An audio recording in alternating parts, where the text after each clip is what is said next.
इस अंधेरे उजाले के बीच, इस अंधेरे उजाले के बीच जिंदगी मुझको लाई है खींच, जिंदगी मुझको लाई है खींच, इस अंधेरे उजाले के बीच।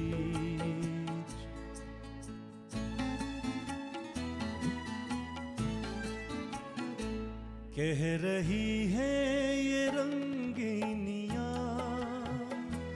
दूर होंगी ये महरूमियाँ। कह रही है ये रंगीनियाँ, दूर होंगी ये महरूमियाँ। कैसे कैसे है मंजर यहाँ, कैसे लूं अपनी आंखें में नीच, इस अंधेरे उजाले के बीच जिंदगी मुझको लाई है खींच, जिंदगी मुझको लाई है खींच, इस अंधेरे उजाले के बीच।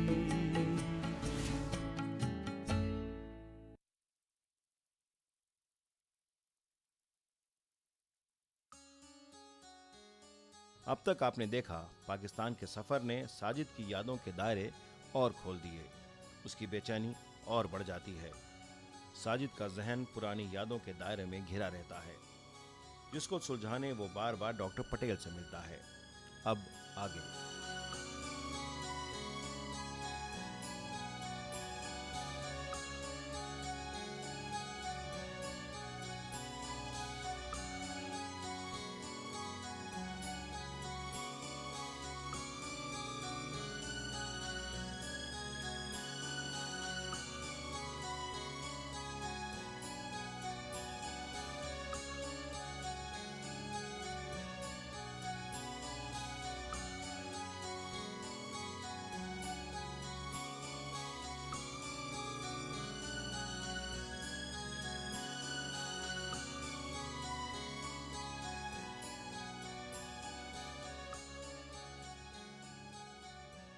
साजिद, तुम मेरा बहुत एहतराम करते हो ना? बेशक। तो एहतरामन में अपनी गुर्बत को मेरी पेशानी पर सब्त कर दो।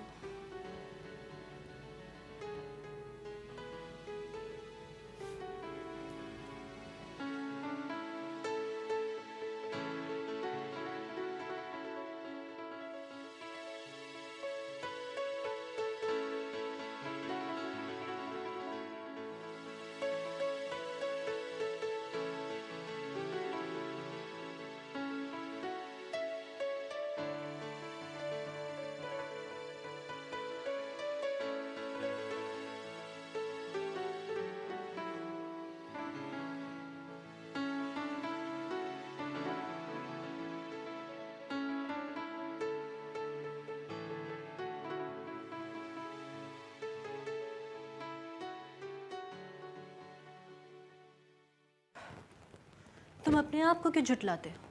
जी? मैंने तुम्हारी चोरी पकड़ ली है।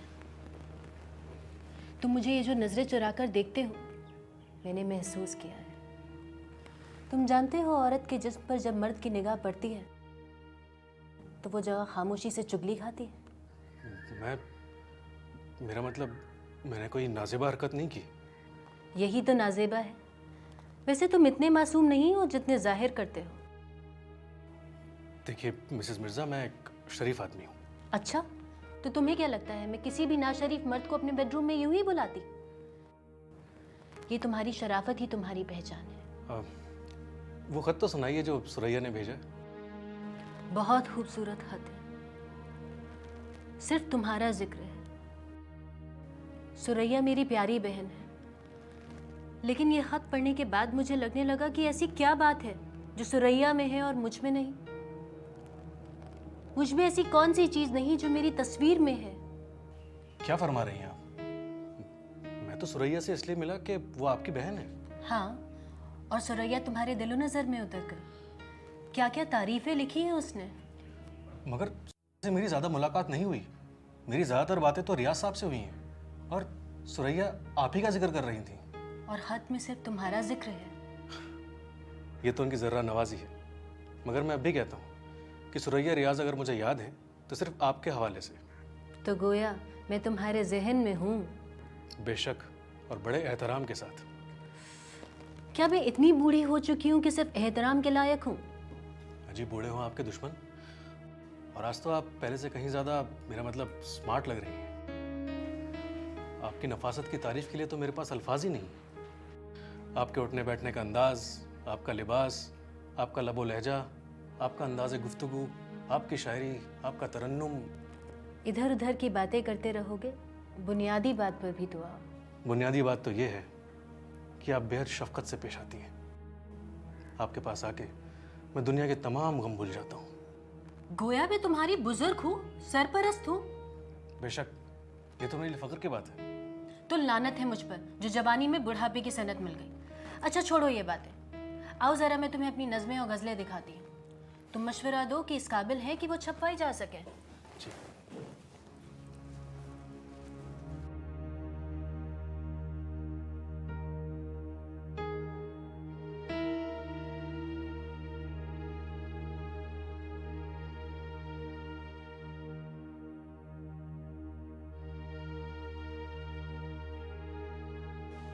दिल में रख लो कि निगाहों में बसा लो मुझको, जिंदगी हूँ मैं किसी शक्ल में ढालो मुझको। ये देखिए।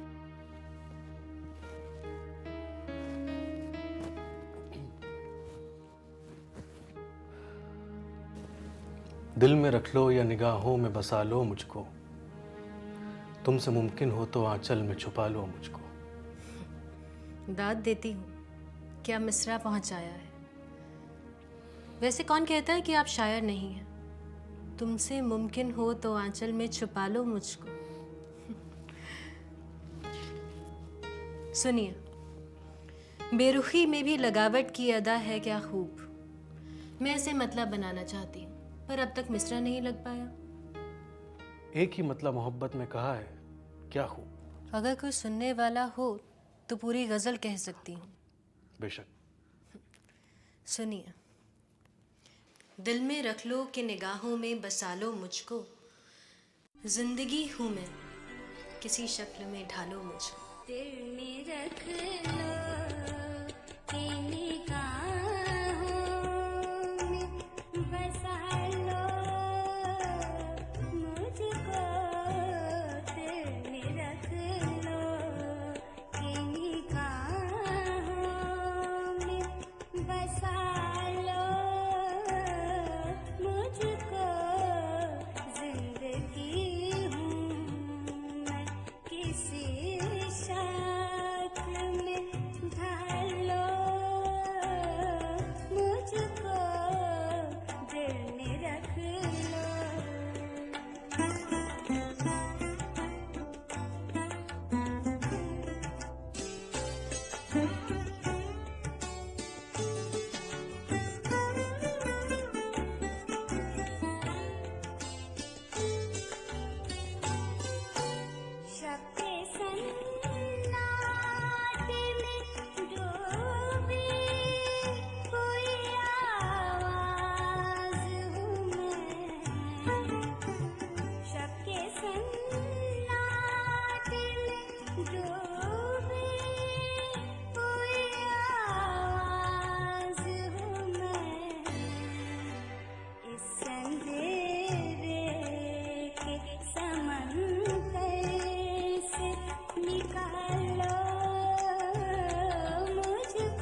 उलझनों ने मुझे ऐसा घेरा, हर तरफ छा गया है अंधेरा। उलझनों ने मुझे ऐसा घेरा, हर तरफ छा गया है अंधेरा। आएगा जब खुशी का सवेरा, लूंगा बाहों में उस पल को भींच, इस अंधेरे उजाले के बीच। जिंदगी मुझको लाई है खींच, जिंदगी मुझको लाई है खींच, इस अंधेरे उजाले के बीच।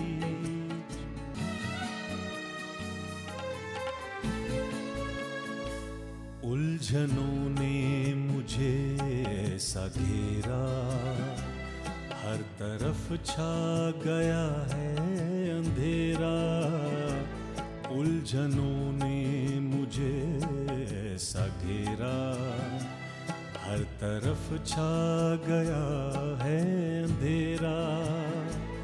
आएगा जब खुशी का सवेरा, लूंगा बाहों में उस पल को भींच, इस अंधेरे उजाले के बीच। जिंदगी मुझको लाई है खींच, जिंदगी मुझको लाई है खींच, इस अंधेरे उजाले के बीच।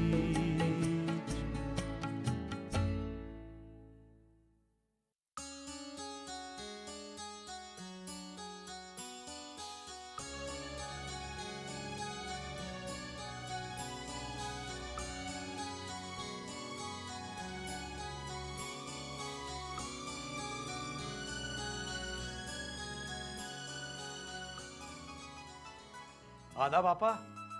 आदाब कासिम बेटा, आदाब। कैसे हो? बस अच्छा हूँ, आप कैसी हैं? बस और आपा क्या चल रहा है?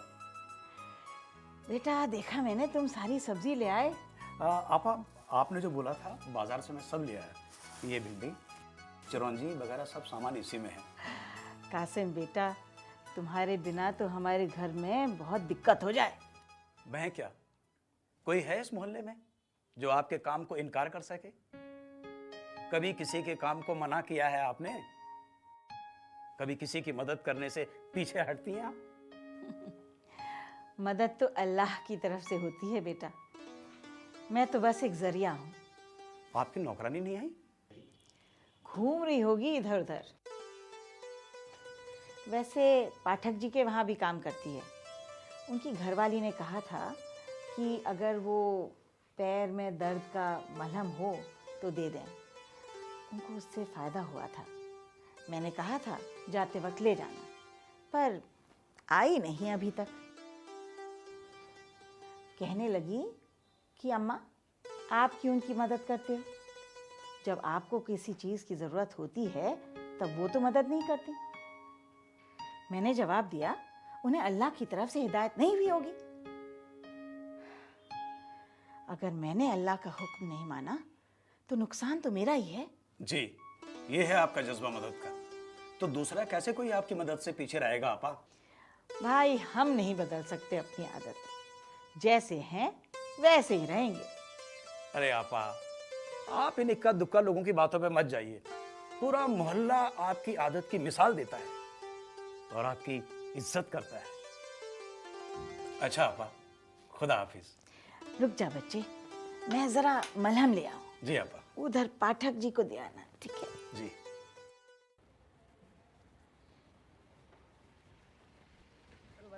हाँ बोलिए। साजिद साहब यहीं रहते हैं क्या? हाँ साजिद साहब यहीं रहते हैं, लेकिन इस वक्त मिलेंगे नहीं, कहीं बाहर गए हुए हैं। उनको लेटर देना था सर। लाइए, मैं दे दूंगा। ठीक है सर। ठीक। अरे रुकिए रुकिए, तो साजिद भाई आ गए। साजिद भाई, ये पर्चा आपके लिए है। मेरे लिए? हाँ। अच्छा, मैं चलता हूँ भाई।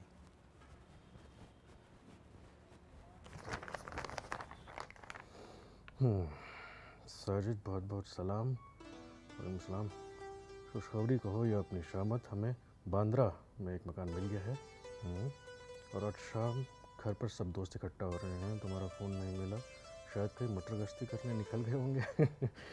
बहरहाल अगर ये पर्चा वक्त पर मिल जाए तो 10 भी बज गए हों तो भी तुम आ जाओ, बगैर तुम्हारे पार्टी फीकी रहेगी। तुम्हारी दुश्मन रुखसाना उस्मान। तुम यहीं रुको, मैं अभी आ रहा हूँ।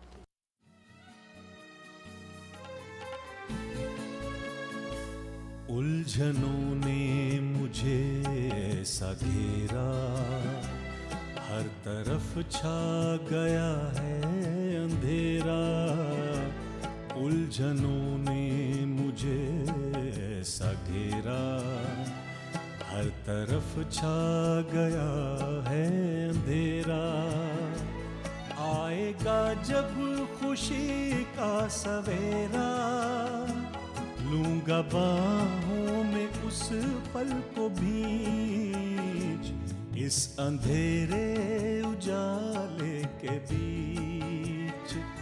जिंदगी मुझको लाई है खींच, जिंदगी मुझको लाई है खींच। आप लोग कुछ लेके दे रहे हैं? अरे लीजिए ना। अच्छा ठीक है आप लोग। दिल्ली ऐसी लग रहा है जैसे हमेशा से लगता था। अरे मैम साजिद, क्या यार, कोल्ड ड्रिंक लो ना तुम। अरे ले रहा हूँ आप मैं। तकल्लुफ क्यों कर रहे हैं? तो फिर लीजिए ना। हाँ साजिद। बस बस बस, मैं ले चुका हूँ। मुझे लगा आप लोग दिल्ली वापस चले गए। अरे दिल्ली जाने का तो सवाल ही नहीं था। दरअसल हमारे भाई का घर मजगांव में है, वहाँ पर हमें मकान मिल रहा था, लेकिन एक तो वहाँ काफ़ी पुराना माहौल है और भीड़ भाड़ भी बहुत है। बांद्रा भी अगरचे अब पहले वाला बांद्रा नहीं रहा, लेकिन फिर भी वहाँ काफ़ी खुला खुला है और समंदर करीब है। और अब तो ये शहर के बीचों बीच है, क्योंकि बम्बई तो बोरीवली से भी आगे निकलती जा रही है। इस घर में बस एक ही खराबी है कि आप हमारे बहुत करीब हैं, यानी दूसरे मोहल्ले खार में।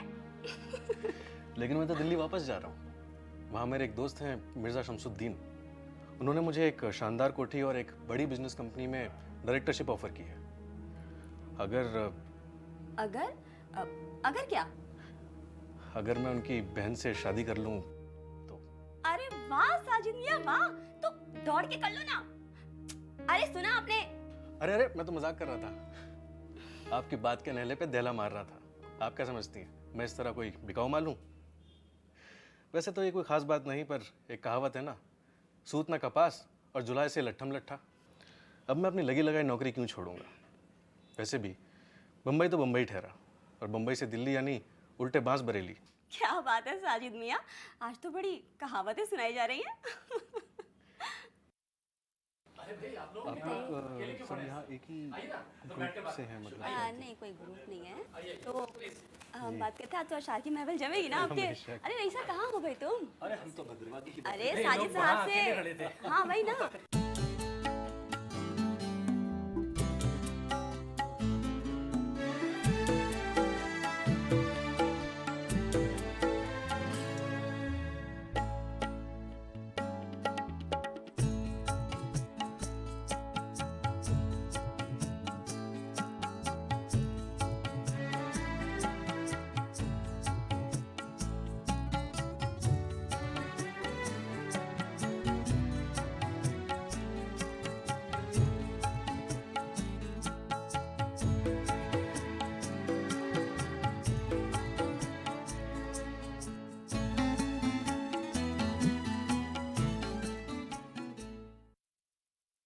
दिन भर जहां लाखों करोड़ों का कारोबार होता है, रात ढलते ही वहां खाने पीने के बाजार लग जाते हैं।